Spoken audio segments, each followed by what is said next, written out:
Hi everybody, and welcome to you people out there online.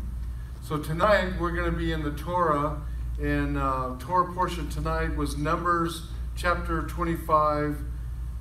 I better put on my glasses if I want to see the rest of it. Yes. Numbers chapter 25 verse 10 through chapter 30 verse 1. And the title for this parashah is Pinchas, and I apologize if I didn't pronounce that correctly. But you know, as I was reading this, I had like one word came to mind over and over again to me.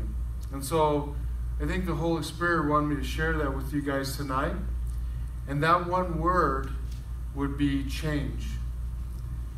Because when we read the parashah on Numbers 25, verse 10 through chapter 30, verse 1, we see that there was change in leadership. There was change in the law for inheritance concerning women. We see that there was a change on how to do offerings. And we see that there was a change of a new generation of people, Israelites, who had not known slavery of Egypt. So there was a lot of change going on. And some might say there was big changes going around. And this reminds me, as I was thinking about it, that, you know, life is change. From the moment that we're born until the Lord calls us home to be with Him, it's constantly change. From our birth. And yet, it's not just physical.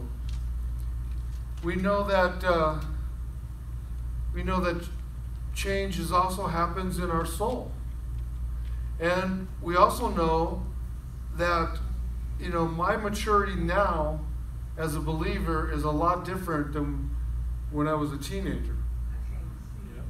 And so our lives are constantly changing. And, you know, also, I think we have change in our spirits. Do you guys think that we have change in our spirits? Oh, yes. So we have the body, we have the soul, and we have the spirit. And constantly, always changing. And yet, how do we handle change? From the time we're born until the Lord calls us, life is always changing. Both the physically, the spiritual,